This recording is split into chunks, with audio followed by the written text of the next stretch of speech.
America के नेवादा में Las Vegas से 133 किलोमीटर दूर स्थित है। ये अमेरिका वायुसेना की टेस्ट और ट्रेनिंग रेंज फैसिलिटी है जो हाई सिक्योरिटी से लैस है।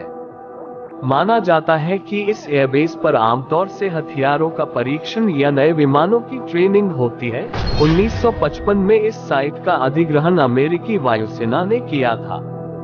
2013 तक CIA ने कभी भी इस फैसिलिटी के अस्तित्व को स्वीकार नहीं किया था। 2005 में सूचना की स्वतंत्रता अधिनियम के अनुरोध के बाद उन्होंने इसे स्वीकार किया था। इस बेस को कभी भी सीक्रेट बेस घोषित नहीं किया गया, लेकिन एरिया 51 में क्या होता है और यहाँ किस तरह की रिसर्च होती है, इसके बारे में सभी जानकारी गुप्त है।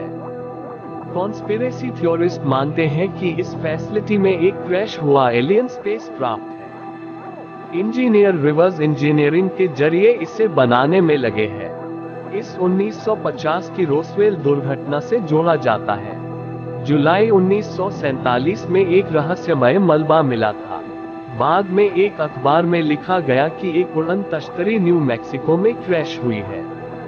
इस क्रैश के बाद से ही एरिया 51 को इससे जोड़कर देखा जाता रहा है। आई नो, बट ऐसा भी कहा जाता है कि इसका प्रयोग दूसरे ग्रहों से धरती पर वापस लाए गए अलौकिक प्रौद्योगिकी के भंडारण की सुविधा और अनुसंधान के लिए किया जाता है।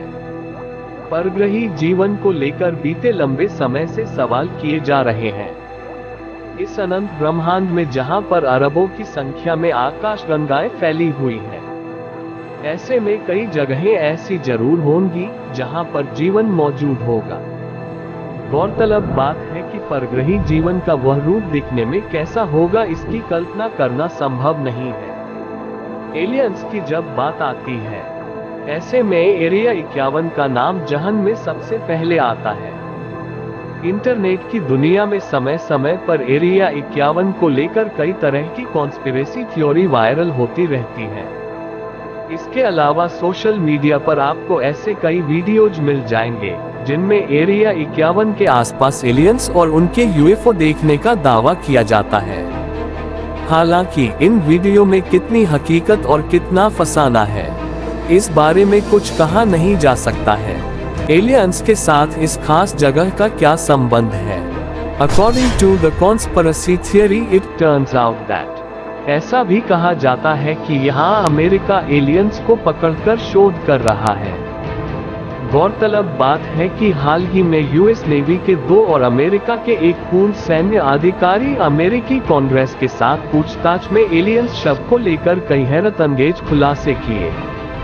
What you might not know, those experiments were very dangerous. इस दौरान वायुसेना के पूर्व खुफिया अधिकारी डेविड ब्रुश ने पूछताछ में इस बात की जानकारी दी कि 1930 के बाद से अमेरिका के पास कुछ ऐसी टेक्नोलॉजी है जिसकी ये लोग रिवर्स इंजीनियरिंग करने की कोशिश कर रहे हैं। जैसे मैंने पहले आपको बताया था, हालांकि उनके दावों में कितनी हकीकत है इसकी पुष्टि कर पाना काफी मुश्किल है, लेकिन इस खुलासे ने फिर से एरिया 51 और एलियंस की कॉन्स्पिरेसी थ्योरी को बल दिया है। एरिया 51 की 24 घंटे निगरानी की जाती है। इस जगह पर बाहरी लोगों का आना सख्त मना है। इस खास जगह के ऊपर से प्लेन उड़ने पर भी प्रतिबंध लगा हुआ है। हाल ही में जो रोगन के पॉडकास्ट चैनल पर बॉब लजार ने एक चौंकाने वाला खुलासा किया था। बॉब लजार ने बताया कि उन्होंने काफी समय पहले एरिया 51 में एलियंस टेक्नोलॉजी पर शोध करने का काम किया था। इस दौरान उन्होंने एलियंस टेक्नोलॉजी की कैसे रिवर्स इंजीनियरिंग की जा सकती है इस पर काम किया था। उन्होंने कहा कि यह टेक्नोलॉजी विकसित हो जाए तो बाहरी दुनिया के साथ संपर्क हो सकता है, और उन्होंने कहा कि यह टेक्नोलॉजी यूज करने के बाद कई तरह से विज्ञान में विकास हो सकते हैं और इससे अपनी दुनिया का आने वाले फ्यूचर में फायदा भी हो सकता है, ऐसा उन्होंने कहा।